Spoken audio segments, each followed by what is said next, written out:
ला भाई, राम राम सारे ने। और आप भाई, जैसे कि आपको पता है कि एग्रीकल्चर की हम जो है एक क्लास कर चुके हैं। एग्रीकल्चर हम स्टार्ट किया हुआ है। तो भाई ये सेकंड क्लास है। आज हम पढ़ेंगे कुछ क्रांतियों के बारे में जो है एग्रीकल्चर से संबंधित क्रांति हुई है। इन सब की पीडीएफ आप सबको टेलीग्राम चैनल के लिंक में मिल जाएगी। 22 तारीख तक टेलीग्राम चैनल जो है बंद है। उसके बाद सारी पीडीएफ पर अपलोड कर दी जाएंगी। साथ में क्लासेस का लिंक भी वहीं पर डाल दिया जाएगा। अगर आप हर एक एग्जाम की इन्फॉर्मेशन हमसे प्राप्त करना चाहते हैं तो हम सभी एग्जाम की इन्फॉर्मेशन अपने यूट्यूब व्हाट्सएप चैनल के लिंक पर भी डालते हैं। वहाँ से जाकर आप ज्वाइन कर सकते हैं और वहाँ समय समय पर आपको एग्जाम की इन्फॉर्मेशन मिलती रहेगी। तो आइए शुरू करते हैं। भारत में प्रथम बार कृषि के विकास के लिए 1967 से 68 में एम एस स्वामीनाथन के द्वारा हरित क्रांति चलाई गई। क्योंकि हरित क्रांति से सबसे ज़्यादा क्वेश्चन पूछे जाते हैं, तो इसलिए आपको हरित क्रांति के बारे में सब कुछ पता होना चाहिए। अगर हम सन, आपको पहले ये सन याद होना चाहिए। फिर किसने चलाई? स्वामीनाथन ने।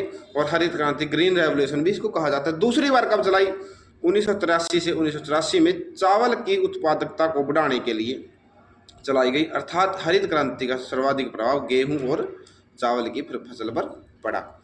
अगर हम विश्व में बात करें, विश्व में हरित क्रांति के जनक नॉर्मन अर्नस्टेन बोरलो को कहा जाता है और भारत में इसका श्रेय जाता है एम एस स्वामीनाथन को।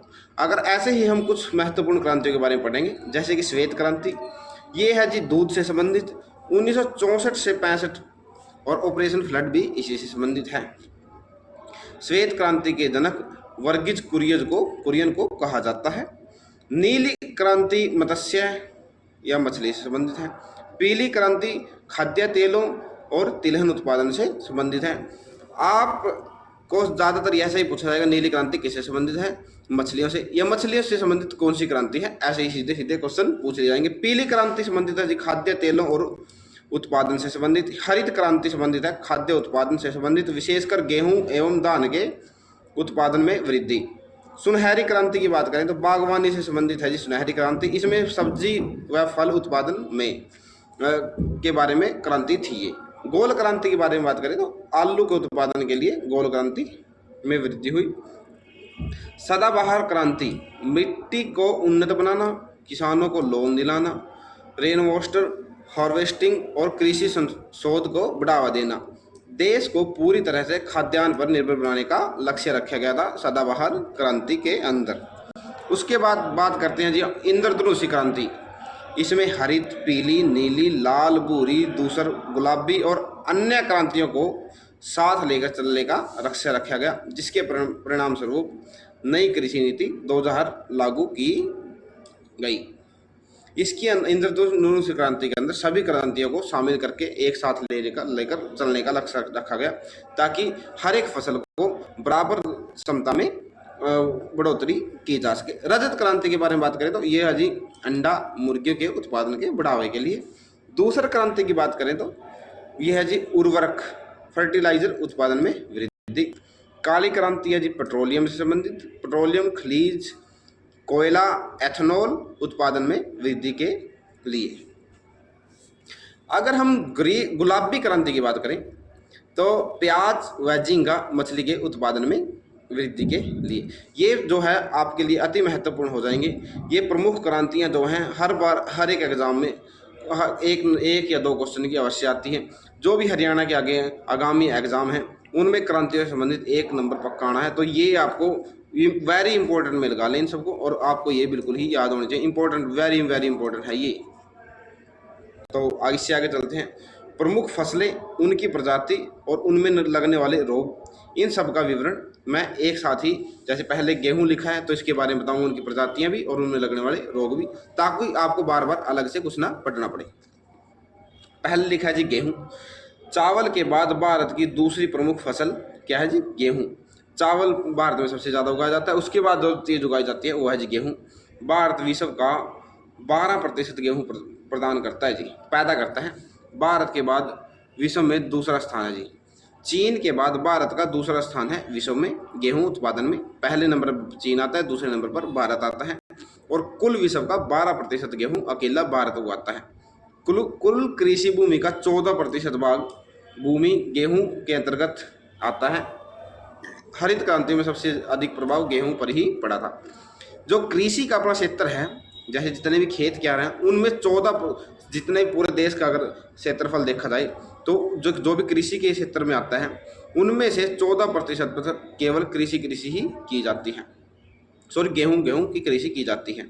जलवायु है वर्षा इसमें 25 से 75 सेंटीमीटर होनी चाहिए। हल्की दोमट और चिकनी मिट्टी होनी चाहिए। प्रमुख किस्में, ये इंपॉर्टेंट हो जाएगा जी, क्योंकि गेहूं की किस्में सबसे ज़्यादा पूछी जाती हैं। ये इंपॉर्टेंट है।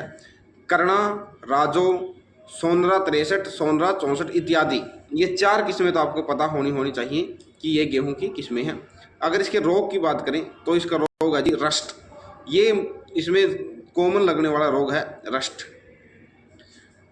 ट्रिटिकल, यह गेहूं और राई दोनों का संकर है, मतलब कि ट्रिटिकल है जो ये बीज है ये गेहूं और राई के मिश्रण से बनाए गए हैं। वानस्पतिक नाम, बायोटोनिकल नाम, इसका नाम है जी ट्रिटिकम एस्टिवम। यह जर्मनिक और पोएसी कुल का एक बीजपत्री पौधा है। गेहूं में ग्लूटेन नामक प्रोटीन पाया जाता है। देखिए ये आपको इतना ज़्यादा इम्पोर्टेंट नहीं है, ये आपको चाहे तो सिर्फ आप एक बार पढ़ लीजिए। गेहूं में लगने वाला रोग रस्ट है और गेहूं में सबसे ज़्यादा क्या पाया जाता है, ये ग्लूटेन नामक प्रोटीन पाया जाता है।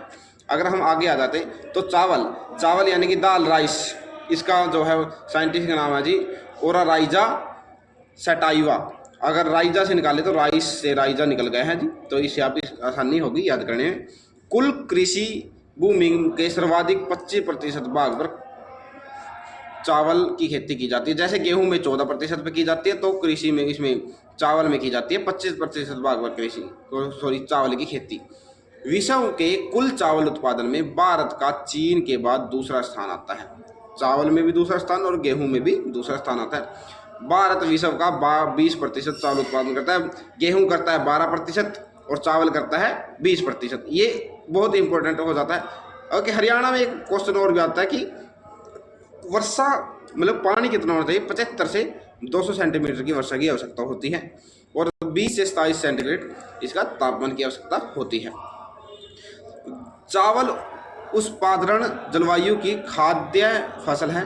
यह भारत की सर्वाधिक महत्वपूर्ण फसल है जिसका कुल खाद्यान्न व उत्पादन में 4.3% हिस्सा है। जितनी भी खाने वाली चीज़ें हैं उनमें से अकेला 4.3% हिस्सा चावल को आता है। अगर हम चावल की प्रमुख किस्मों की बात करें, अमन, ओस, बोरो, विवाली, अम्बे मोहद, लक्ष्मी भोग, डलुआ, स्वर्णावरी, नवराई, जया, लूनीश्री और माही इत्यादि, ये हैं चावल की प्रमुख किस्में हैं। गोल्डन दान की किस्म पर सर्वाधिक मात्रा में विटामिन ए पाया जाता है। ये भी गोल्डन दान जो है, गोल्डन राइस बोला जाता है इसको, तो इसमें विटामिन ए पाया जाता है। गोल्डन राइस में बीटा कैरोटीन पाया जाता है। ये आपको इम्पोर्टेंट याद होना चाहिए। चावल कार्बोहाइड्रेट और स्टार्च का मुख्य स्रोत है, ये भी याद होना चाहिए। इसके बाद आ जाते हैं जी हम मक्के पर। मक्के के बारे में बात करें, मक्का अमेरिकी मूल का पौधा है। यह अर्ध शुष्क जलवायु की फसल है। यह भारत में कुल बोए गए क्षेत्र के 3.6% भाग पर उगाई जाती है। यह सबसे पहले आपको सिर्फ एक चीज़ याद होनी चाहिए, मक्का का जो है साइंटिफिक नाम क्या है, जीना मेज। ठीक है, जीना मेज, ये आपको याद होना चाहिए। आप ऐसा याद कर सकते हैं कि मक्के की जो टहनी होती है वो मेज की तरह पक्की होती है, तो जीना मेज से आप ऐसे याद रखते हैं। अमेरिकी मूल का ये पौधा है। भारत में कुल बोए जाने वाले 3.6% भाग पर उगाया जाता है और इसके लिए मिट्टी की जरूरत होती है, गहरी दोमट मिट्टी की आवश्यकता होती है। ये इसकी प्रमुख किस्में हैं, जिसे ज़्यादा इंपॉर्टेंट नहीं है लेकिन फिर भी आप एक बार पढ़ लेना। मैं PDF अपलोड करवा दूंगा, प्रोवाइड करवा दूंगा। अनाजों की रानी किसे कहा जाता है, तो वो कहा जाता है जी मक्के को। यह रबी, खरीफ और जायद तीनों ऋतुओं में की फसल है, इसलिए भारत में मक्के की खेती पूरे वर्ष की जाती है। देखिए ये क्वेश्चन आ जाता है, ऐसी कौन सी खेती है जो वर्ष भर की जा सकती है, तो है जी मक्के की खेती। और भी खेती है लेकिन आपको ऑप्शन के हिसाब से देखना पड़ेगा। मक्के का प्रयोग जैव ईंधन के रूप में भी किया जाता है, बायोफ्यूल के रूप में भी मक्के का ईंधन का यूज किया जाता है। इसके बाद आ जाते हैं जी हम दलहन पर। दलहन में सबसे अधिक योगदान चना एवं उसके बाद अरहर का है। चना और अरहर का सबसे ज़्यादा योगदान है। इसके अलावा मूंग, मसूर, उड़द आदि जितने भी अपनी दलने वाली दालें होती हैं तो वो आती हैं जी दलहन के अंदर। मटर की पत्ती विहीनी प्रजाति अपर्णा है, ये आपको पता होना चाहिए। मटर की पत्ती विहीनी, जिसमें पत्ते नहीं लगते, उस प्रजाति को क्या कहा जाता है? अपर्णा। अरहर की किस्म की बात करें तो पारस, अमर, पूसा, 992, मालवीय चमत्कार इत्यादि। अरहर में उकठा नामक रोग लगता है जी, ये इंपॉर्टेंट हो जाएगा। अरहर में कौन सा रोग लगता है? मटर की प्रजाति रचना, सीखा, मालवीय मटर। नोट, अगर एक बात और नोट करने की जी, राजमा नाइट्रोजन का स्थिरीकरण नहीं करता। नाइट्रोजन का स्थिरीकरण नहीं करता राजमा। चना की प्रमुख फसलें हैं जी पूसा, चमत्कार, राधे, उदय और विशाल। आगे आ जाते हैं जी हम तिलहन की फसलों पर। तिलहन में यह है एक नकदी फसल है, ये आपको पता होना चाहिए। ये भी पूछा जाता कौन सी इनमें से नकदी फसल है, कौन सी नहीं है। ये तिलहन आता है जी। तिलहन है, आपको ये भी पता होना चाहिए उसमें कौन सी आती है? मूंगफली, तोरियां या सरसों जिसको हम कहते हैं, सोयाबीन और सूरजमुखी इसकी प्रमुख फसलें हैं। सरसों की प्रमुख फसलों की बात करें तो वरुणा, T59, पूसा करिश्मा, पूसा बरानी और पिगनिंग मूंगफली की एक प्रक्रिया है। इसमें A, B, B2 विटामिन पाए जाते हैं। इसकी उपस्थिति स्थल ब्राज़ील को माना जाता है। लीफ स्पॉट टिक्का मूंगफली में होने वाली बीमारी है। यह जी लीफ स्पॉट कहा जाता है, ये मूंगफली में होने वाली बीमारी है। मूंगफली की प्रजाति चित्रा 64, चंदा, कौशल, K6, टैग 24, धीरज 101 और GG 20। ये है जी इसकी फसलें। देखिए आज के लिए हम इतना ही रखते हैं। आगे की क्लासेज हैं हम ज्वार से अगली क्लास शुरुआत करें, क्योंकि ये ज़्यादा थोड़ी लंबी क्लास हो जाएंगी।